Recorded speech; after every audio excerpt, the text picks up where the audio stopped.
Donc, on va vous présenter. Je suis sur scène avec Florence Jacob, Claire Marquez, que vous avez déjà entendu pendant la première table ronde. Et on va vous montrer un projet qu'on a réalisé donc ensemble sur l'expérience patient pour comprendre la digitalisation d'un service de santé. Donc, je vous laisserai vous présenter au moment venu, bien sûr. Et on a pris un étude de cas. On a pris une étude de cas qui était le parcours de grossesse. Et on a regardé un petit peu comment une application de santé qui s'appelle Mon Espace Santé est aujourd'hui utilisée par des femmes enceintes, justement. Et vous allez voir pourquoi. Donc, comme les présentations précédentes, je vais vous parler d'abord du contexte, de l'objectif du projet, des expérimentations et des résultats que nous avons. Sachant que c'est un projet qu'on a terminé, on ne va avoir des résultats à vous présenter assez conséquents. Euh, donc, déjà pour commencer, on va vous donner 2 points. C'est que lors d'un parcours de grossesse, une femme qui est enceinte va recevoir beaucoup, beaucoup, beaucoup de documents médicaux. C'est-à-dire, ça peut être des ordonnances, ça va être des échographies, ça va être des prises de sang, etc. Et il leur est demandé aujourd'hui d'assurer la gestion eux-mêmes de ces documents. Et un deuxième point en parallèle, c'est qu'en 2020, il me semble que c'est en 2020, en 2021, donc là, CEPAM Loire-Atlantique a été désigné comme pilote pour tester un outil numérique qui a été designé, qui a été mis en place au niveau national, qui s'appelle Mon Espace Santé. Donc, je vais vous laisser Claire d'abord. Mon Espace Santé. Oui, donc bonjour, donc Claire Marquez, je suis chargée du numérique en santé à la Caisse primaire de Loire-Atlantique et notamment chargée de la mise en place et de la coordination autour de mon espace santé. Donc, assez rapidement, mon espace santé, c'est une plateforme, un serveur sécurisé national interrégime destiné à tous les patients, mineurs, majeurs. On a un espace santé chacun qui est ouvert et qui va héberger une partie coffre-fort de documents numériques qui s'appelait avant le DMP et qu'on va retrouver dans cet espace. Un profil médical que je peux compléter moi-même en tant que patiente avec mes antécédents, mes traitements en cours, mes allergies. Une messagerie sécurisée. Je suis incluse dans ce qu'on appelle l'espace de confiance, donc c'est assez fort comme terme. Et je peux, moi, maintenant, échanger avec mes professionnels de santé. Un catalogue de services qui me permet d'avoir accès à des sites d'information en santé ou des applications mobiles qui sont déjà interconnectées avec mon suivi médical, ma prise en charge. Par exemple, une application pour suivre mon taux de diabète. Je vais pouvoir interconnecter cette application à l'intérieur de mon espace santé pour enregistrer mes mesures. Et puis enfin, un agenda connecté partagé qui arrivera courant 2023 et qui me permettra d'avoir en un seul espace, dans un globe sécurisé, l'ensemble des éléments qui concernent la gestion de ma santé. Alors, on a commencé en 2021 en imaginant des parcours. On démarrait avec un produit qui n'était pas le produit que vous connaissez aujourd'hui, qui était assez sommaire, mais avec l'idée déjà de pouvoir mettre tout le monde autour de la table et profiter de ce serveur comme étant un facilitateur, un accélérateur de la prise en charge et une aide, un accompagnement, comme le disait Jean-Philippe, pour assurer la gestion de l'ensemble de ces étapes assez compliquées. Sur la présentation précédente, on parlait de stress, quand on est en train d'attendre son premier enfant. Là aussi, il y a énormément d'éléments administratifs à gérer, médicaux à gérer, comment je vais être en tant que parent après, etc. Donc, toutes ces questions-là, on peut utiliser cette bulle sécurisée pour la matérialiser. Donc, on a imaginé le parcours d'une patiente fictive qui tombe enceinte, qui envisage de tomber enceinte, puis qui tombe enceinte et qui a ses différents rendez-vous médicaux jusqu'à accoucher et avoir en post-natal la possibilité de se connecter avec des applications comme par exemple la bulle premier jour qui permet d'avoir des conseils, des recommandations autour de l'arrivée d'un jeune enfant. Donc on est parti de ce schéma-là et puis on s'est dit bon bah ce schéma-là c'est super, on l'a travaillé nous entre nous et puis si on sortait un petit peu de notre zone de confort et si on confrontait ce schéma-là avec la vie réelle d'une future maman qui passerait au CHU, au service maternité, et à qui on donne ce super outil, ce super produit qui marche vachement bien. Comment ça se passe en vrai? Et là, on est entré en contact avec Pile pour leur demander leur aide sur un accompagnement de ce type-là. Et ils ont fait un super boulot.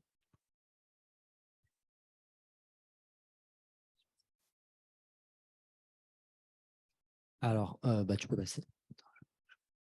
Donc, les objectifs scientifiques de notre projet, c'était quoi?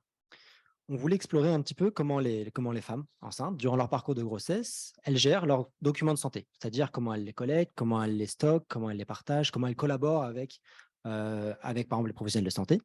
Et on parle de documents, donc quand on parle de documents de santé, ça peut être des documents soit physiques, on parle d'ordonnances, de prise de sang qu'on va recevoir par la poste, etc., ou des documents de santé numériques. On va avoir des échographies qu'on reçoit par mail, par exemple, ou sur une clé USB, et j'en passe. Donc, on voulait explorer ça, et notamment un petit peu comment mon espace santé s'est intégré à ce parcours. Est-ce que ça fonctionne déjà? Est-ce que c'est utilisé? Et si oui, quelles sont l'expérience des gens qui utilisent, enfin, notamment des femmes enceintes, dans ce cas d'étude, de cet outil-là?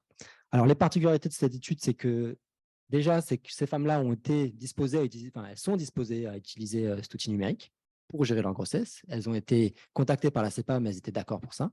Et on a essayé de recueillir sur un temps assez long, alors pas sur tout le parcours de grossesse, c'est-à-dire, on va dire 9 mois, si tout se passe bien, mais sur une période assez longue quand même de 2 mois, comment on récupère l'expérience sur 2 mois. Plusieurs questions de recherche. D'un point de vue empirique, comment est-ce que mon espace santé donc s'intègre, comme je viens de le dire?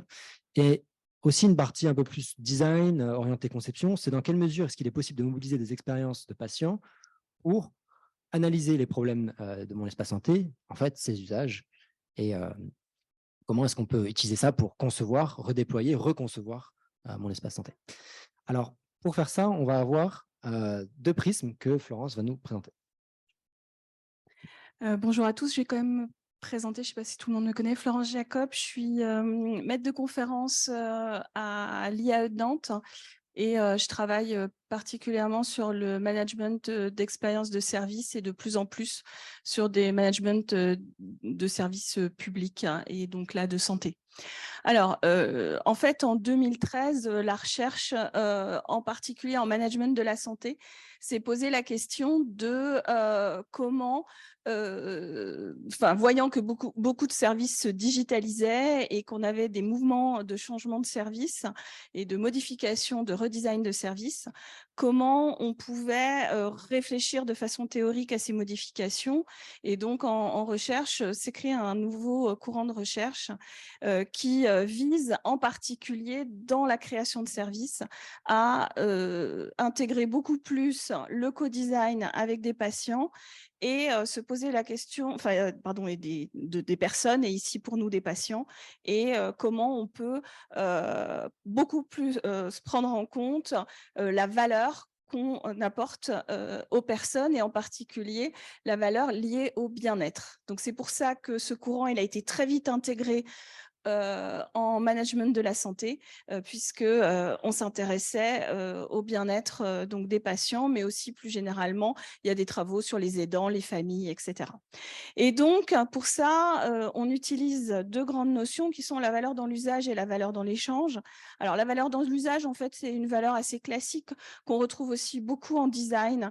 C'est celle où on va s'intéresser à la valeur qu'on obtient par des gains et ou alors par la réduction d'efforts qu'on a par rapport à des usages précédents. Et que le patient là va obtenir donc pour nous grâce à l'utilisation de mon espace santé. Et puis il y a une deuxième valeur qui est que forcément un service, quand on réalise un service et en santé c'est totalement le cas, il y a forcément des échanges et des interactions entre individus au moment du parcours. Et donc à ce moment-là, on va se poser aussi la question de la valeur dans l'échange. Et donc, si on fait un schéma très, une partie, en fait, là, c'est une partie de notre schéma de recherche, mais sur mon espace santé, on a donc d'un côté un patient qui, lui, a une valeur dans l'usage à utiliser, va découvrir des valeurs à utiliser mon espace santé. De même que, puisque mon espace santé, c'est aussi fait pour les praticiens de santé, une valeur pour eux aussi, hein, parce que là, Claire a présenté la partie surtout patient, mais il y a aussi bien sûr l'idée que c'est un dossier médical partagé et qu'il y a une valeur informationnelle, etc. pour les praticiens. Et puis, normalement, il y a une valeur dans l'échange, c'est-à-dire que normalement, quand on a une rencontre patient-praticien, ils doivent échanger aussi et donc développer de la valeur grâce à mon espace santé. Et puis, souvent, dans ces études, on se pose la question de la destruction de valeur, c'est-à-dire ce qui aurait pu être bien, très bien, et qui finalement ne se passe pas comme ça avait été conçu. Et là, on a deux grandes familles. Il y a ceux où, en fait, on a des comportements conflictuels divergents par rapport à ce qui était prévu, c'est-à-dire que finalement, les patients vont avoir, alors pour nous ici dans mon espace santé, des usages différents, voire des contournements, etc. Et puis l'autre technique, c'est une mésutilisation, c'est-à-dire qu'on n'utilise pas la bonne ressource, on ne sait pas comment faire, etc. J'ai trop vite. Donc, on a mis en place une expérimentation. L'idée, c'était de venir récupérer l'expérience des patientes sans ce parcours de grossesse sur 2 mois. Donc, pour faire ça, on aurait pu faire plein d'interviews pendant 2 mois, mais on s'est dit, ça prend beaucoup de temps et beaucoup d'espace de personnes, etc. Du coup, on a préféré en fait déployer ce qu'on appelle des sondes culturelles. Grossièrement, c'est des kits d'objets. Généralement, on envoie un petit carnet. Donc, nous, on a envoyé un plutôt gros carnet de 52 pages, des cartes postales, des stylos. Oui, on peut le faire passer. Et dans ce carnet, on va avoir. En fait, on a repris la frise que vous avez montrée, Claire, qui était sur le parcours de grossesse, et on a fait on a orienté notre carnet vis-à-vis de l'expérience. Qu'est-ce que vous avez vécu? Quels sont les moments que vous avez vécu qui étaient plutôt bons, ceux qui étaient plutôt moins bons? Et on a envoyé ça. On les a envoyés en décembre 2021. Enfin, on a commencé à l'écrire en décembre 2021. On les a envoyés à partir à peu près en février 2022. Pendant 3 mois, les femmes les ont remplis. Donc, c'était 2 mois par personne, mais sur 3 mois. Et ensuite, avec ça, on a fait des entretiens orientés expérience. Donc là, on a fait des entretiens typés explicitation, semi-directif, presque semi-directif, semi-explicitation. En fait, sur les événements marquants qu'on avait déjà trouvés dans le carnet. Donc, le carnet nous a servi à 2 choses. D'un côté, recueillir de l'expérience, et ça, c'était chouette et ça marche bien. On reviendra certainement là-dessus. Et de l'autre côté aussi, pointer des moments, parce a priori, nous, en tant que chercheurs, on ne sait pas ce qu'ont vécu les personnes. Donc, il fallait qu'on aille, que les gens nous disent ce qu'ils avaient vécu. Et le carnet nous a permis de faire ça. Nos participantes, on a eu 9 participantes qui sont en fait 9 cas d'études différentes. L'âge entre 26 et 35 ans, il me semble. 38 ans, oui. Qui ont beaucoup utilisé de smartphones, la majorité en fait, et qui ont suivi qui ont eu un type de suivi qui était plutôt classique, et certaines qui ont un suivi spécifique. Pour analyser, alors sans rentrer dans les détails un petit peu très recherche, mais on a fait une analyse qu'on appelle une analyse thématique. On part de grands thèmes. Ces grands thèmes, c'était le vécu, par exemple, j'ouvre mon espace santé quand je suis dans mon lit, c'est quelque chose que je vis. Les savoirs qui sont développés avec tous ces documents de santé. Je sais que ma sage-femme n'avait pas forcément sur elle son blog pour faire des ordonnances, etc. Les habitudes, j'ai l'habitude d'utiliser Doctolib, ou les avis subjectifs. Ça a été vraiment rapide, assez simple du coup, plutôt de la satisfaction.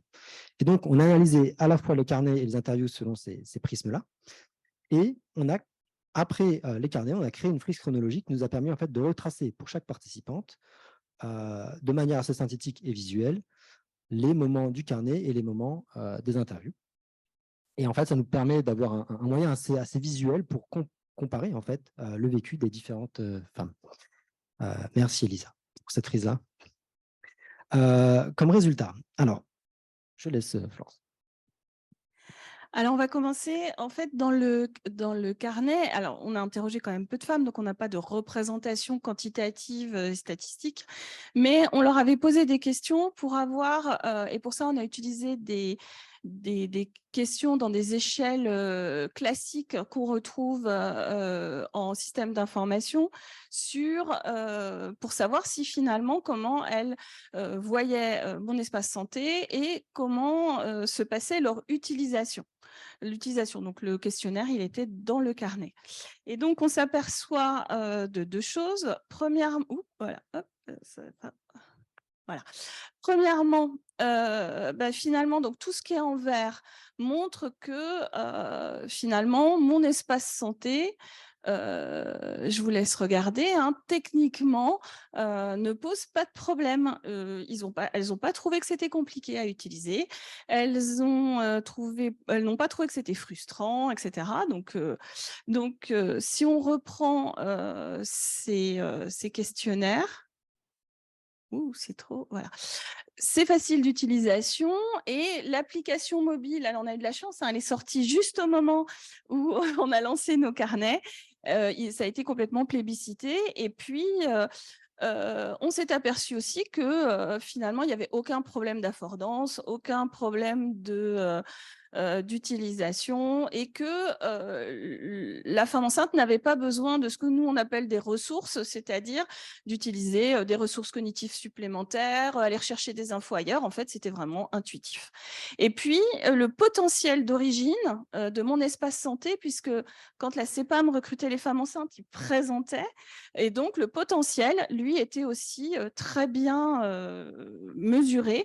Et surtout sur un des points qui était le coffre-fort numérique, parce que entre ce que Claire vous a présenté et ce qui était présent à l'époque, c'est vrai que c'était surtout le premier élément. La messagerie n'était pas en route encore. Il n'y avait que le coffre-fort et la messagerie. On n'avait que ça. Voilà. Alors, je vois que Irénée, tu as un carnet. Il me semble que c'est pas on a fait passer qu'un seul carnet. Celui que vous avez en main, c'est pour une autre étude. Donc, attention. Attention. Voilà.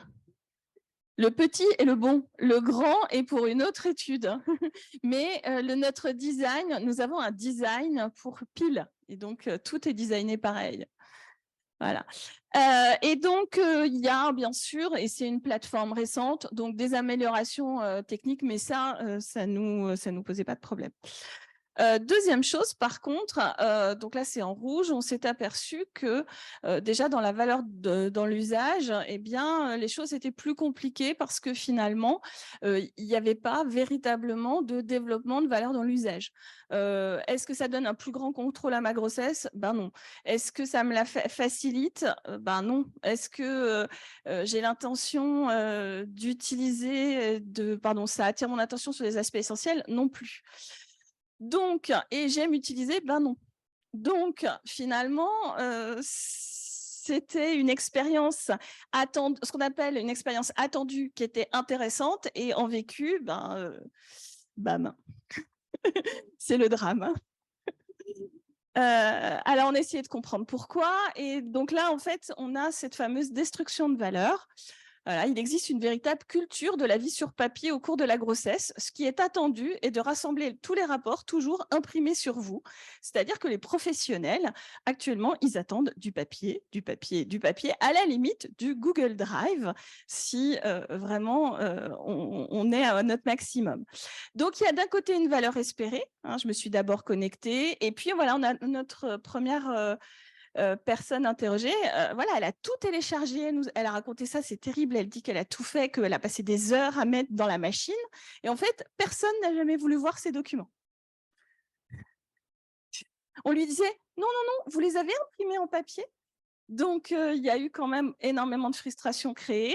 Voilà, j'avais le dossier papier qu'ils m'avaient demandé, ils m'ont quasiment pris tout le dossier papier, alors que moi, j'avais fait le job en amont de tout mettre sur mon espace santé pour gagner du temps. Et finalement, ça a été un échec cuisant. Voilà. Alors, en fait, si on creuse encore, on s'aperçoit que par rapport au premier schéma que je vous ai présenté, on a vu une nouvelle dynamique se créer. C'est que finalement, pour ces patientes, c'est le praticien, les organisations de santé qui sont à l'origine des documents. Donc, finalement, c'est à eux de commencer l'intégration. C'est-à-dire qu'elles ne le comprennent pas. Elles sont utilisatrices du service, elles peuvent co-créer des éléments, mais la première création, elle ne vient pas d'elles. Tous les documents sont des documents de santé créés par des organisations. Donc, ça veut dire que si on veut créer ce qu'on appelle une spirale d'implication, qui est un outil que je n'ai pas présenté ici, mais qui est un outil théorique qu'on utilise pas mal en expérience, qui est la spirale d'implication, sur des expériences longues. C'est beaucoup utilisé pour les jeux vidéo normalement et Tinder, par exemple. Non, oui, l'article principal, il est sur les jeux vidéo, Pokémon Go et Tinder. Donc, sur cette spirale, mais c'est intéressant pour nous, voilà, la spirale d'implication, ça montre quoi? Ça montre que finalement, pour que ça marche, il faut quoi? Il faut d'abord nourrir le dossier électronique, puisqu'en fait, les patientes, elles se disent, mais attendez, moi, je recharge mon espace santé, alors que les documents, ils ont été électroniques à un moment. Donc, en fait, vous me demandez de travailler, hein, c'est tout le courant ce qu'on appelle du citoyen travailleur ou du, du patient travailleur. Et donc, il travaille, bah oui, mais il dit, attendez, le travail, en fait, le job, il a déjà été fait. Et ensuite, finalement, à ce moment-là, eh bien, le professionnel de santé, lui, verrait une valeur dans l'usage et que grâce à la valeur dans l'échange, c'est-à-dire qu'il ouvrirait mon espace santé en disant « Ah bah, il y a bien les documents, etc. », ça permet au patient de dire « Ah bah oui, il y a une valeur à tout ça et donc à ce moment-là, je vais le nourrir aussi moi ». Donc, y a pas, ça ne se fait pas simplement en disant « Allons-y sur les patients, ça va bien se passer ». Non, aujourd'hui, selon nous, une partie de l'échec provient de cette spirale d'implication qui n'est pas bonne. Notamment, en fait, on se rend compte de ça parce que quand on regarde tous les documents qui sont créés par les médecins, il y en a plein. Par exemple, les ordonnances, elles sont envoyées, donc, non, c'est un mauvais exemple, elles sont envoyées par lettre.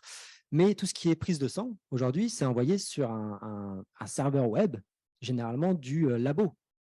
Et du coup, en fait, toutes les femmes, on va dire absolument toutes les femmes, sont allées sur ce genre de service pour récupérer leur prise de sang. C'est-à-dire que elles utilisent des services numériques, ça c'est clair, mais elles utilisent uniquement parce que les documents sont dessus. Si les documents ne sont pas dessus, elles ne l'utilisent pas. Peut-être que si, mais on ne sait pas.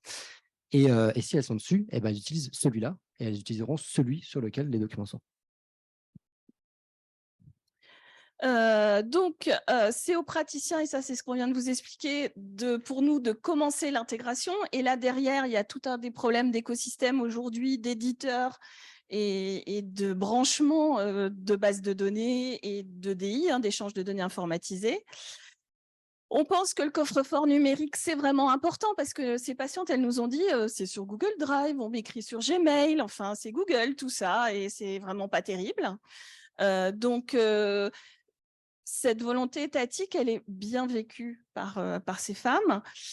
Et puis, pour l'utilisation des sondes, c'est vrai que ces sondes, on en a, elles remplissent bien, elles ont très bien rempli leur office, hein, parce que c'est très difficile de capter des expériences très longues. Louis, tout à l'heure, parlait simplement de capter une expérience d'1 heure et demie. Ben là, il faut capter plusieurs mois. Et donc, elles ont vraiment apprécié. Un autre petit retour aussi sur le carnet, c'est qu'on a eu beaucoup de mal à venir récupérer la partie savoir, la partie connaissance en fait, qui sont mis en acte par les patientes sur comment je gère mes documents de santé.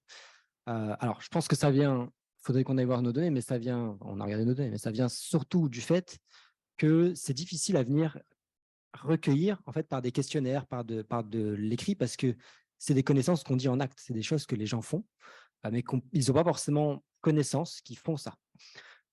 Notamment, comment ils font pour classer leurs documents de santé. Ils vont dire, je les classe, je les mets dans le document. Oui, mais comment? Ah oui, ça, ils ne peuvent pas l'écrire en fait. Il faut aller les chercher par des entretiens et là, on a une certaine limitation du carnet.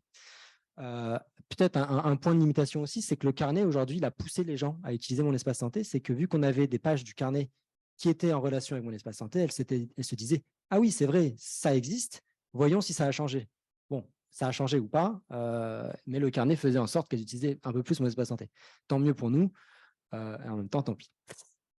En conclusion, on s'est focalisé sur la valeur dans l'usage et dans l'échange de mon espace santé, comment ça vient s'intégrer dans ce qu'on appelle une écologie d'artefacts, numériques et physiques. On a identifié des freins et des attentes lors de l'utilisation de mon espace santé, on en a plein. On a donné tout ça à la CEPAM, on est en train de travailler encore aujourd'hui et on espère faire des stages ensemble sur 2023. Et il faut voir le bon côté des choses, c'est qu'aujourd'hui, mon espace santé, ça continue d'évoluer. Et donc, je pense que je peux donner le dernier mot à Claire. Oui, et effectivement, c'est notamment grâce à des expérimentations patients hyper concrètes comme celle-là, qu'on a fait remonter d'ailleurs à la Caisse nationale, qu'on est aussi en capacité de pousser un petit peu les vitesses sur l'accompagnement des professionnels de santé à l'équipement. Florence en parlait justement. Il y a des problématiques techniques, il y a des problématiques d'usage aussi.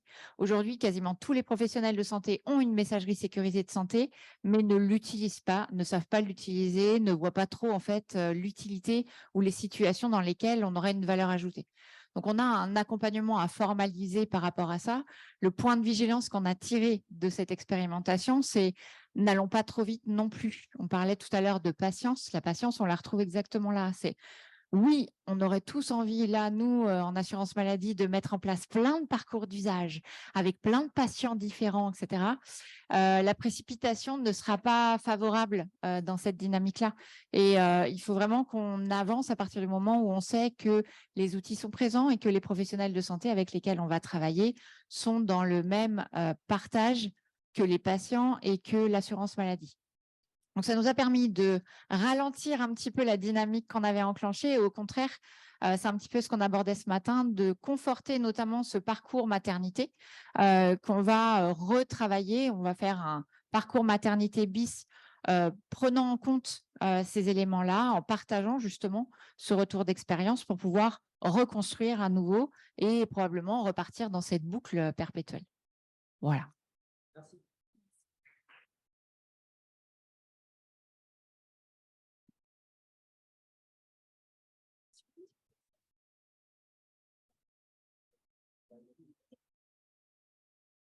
Il n'y a pas de questions en ligne. Est-ce qu'il y a des questions dans le public?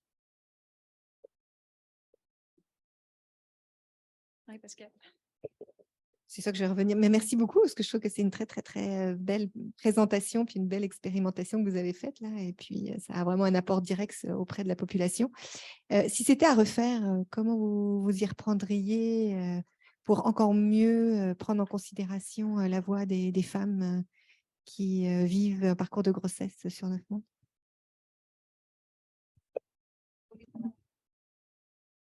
Alors, je pense qu'on a un biais qui est… Enfin, on a un biais. Oui, on a un biais parce que c'est très compliqué de toucher des femmes enceintes. Et on s'est dit, enfin, comme la CEPAM les faisait du phoning, on les a recrutées avec ça. Donc, forcément, on a eu des femmes qui étaient intéressées à être interrogées, même si on leur disait tout le temps, si vous décidez de ne pas du tout utiliser mon espace santé, ça sera votre choix. Nous, on n'est pas focalisé vraiment sur ce point. Mais bon, c'est la CEPAM qui avait fait la promotion de mon espace santé. C'est des femmes qui ont été d'accord pour ouvrir mon espace santé. Donc, si c'était à refaire, ben, pour moi, un des éléments, ça serait d'aller chercher la femme enceinte lambda.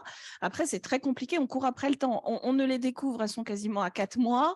À partir de 7 mois et demi, elles ont des agendas de ministres et elles commencent à être aussi fatiguées. Donc, entre deux, notre fenêtre d'interrogation, elle est quand même très compliquée.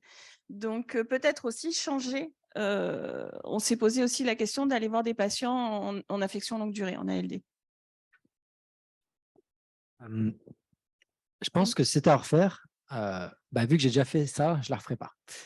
Enfin, dans le sens où c'était super intéressant, mais vu qu'on l'a déjà fait, j'irai sur autre chose en fait. J'irai sur est-ce qu'on peut utiliser autre chose qu'un carnet? Comment en fait recueillir l'expérience longue? C'est une des grandes questions qu'on a eues dans ce projet-là. Le carnet, ça fonctionne. Alors peut-être que je mettrai moins de pages dans le carnet. Et on en avait discuté avec Vincent Pujos, qui est designer, et qui m'avait dit effectivement un carnet. Nous aussi, on avait fait un carnet pour une étude sur le vélo, qui était encore plus gros. Leur carnet était encore plus gros. Et il m'a dit oh, j'aurais mis moins de pages. Et ben moi, je vais dire pareil. On aurait mis moins de pages dans ce carnet-là, ça aurait été tout aussi bien.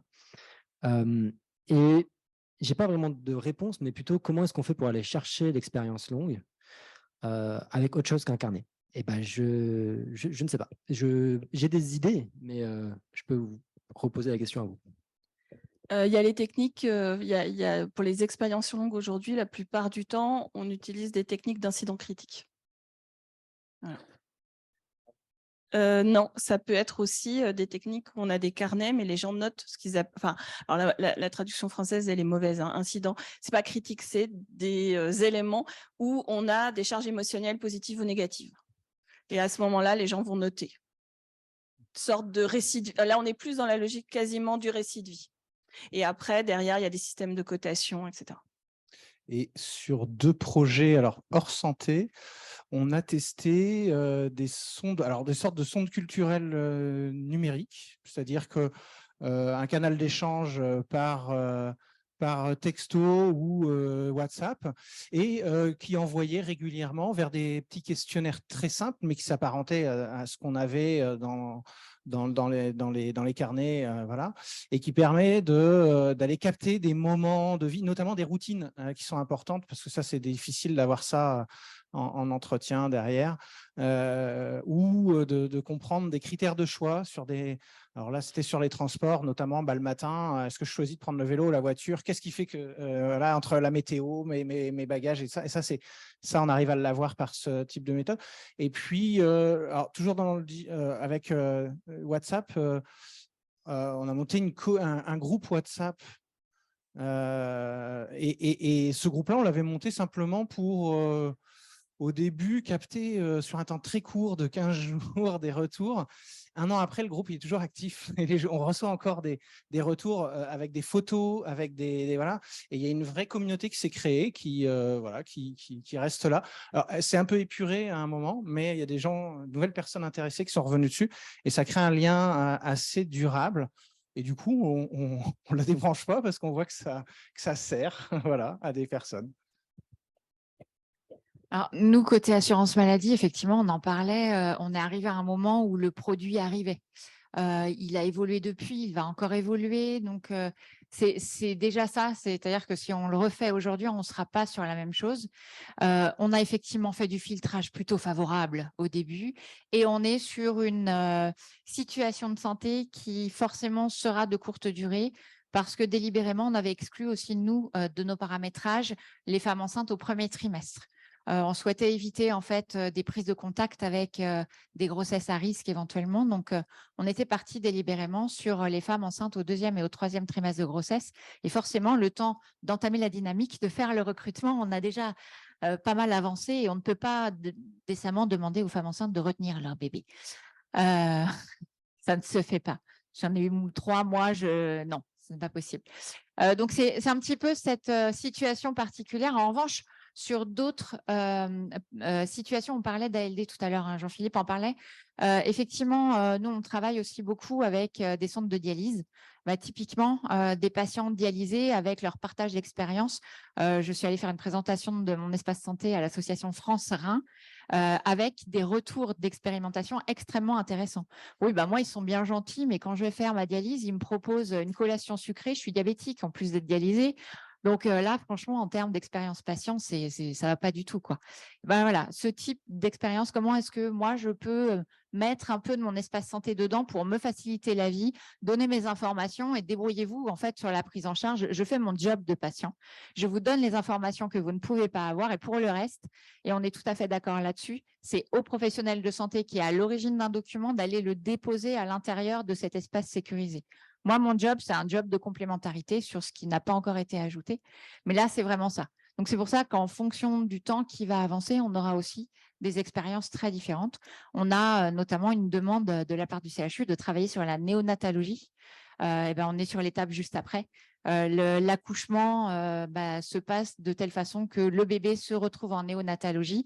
On a un besoin urgent de lui ouvrir un espace sécurisé de santé pour pouvoir déposer le plus tôt possible ces éléments d'information à lui tout petit pour assurer une bonne prise en charge en ville derrière et soulager les parents qui sont déjà très chargés émotionnellement de cette partie vraiment purement médicale.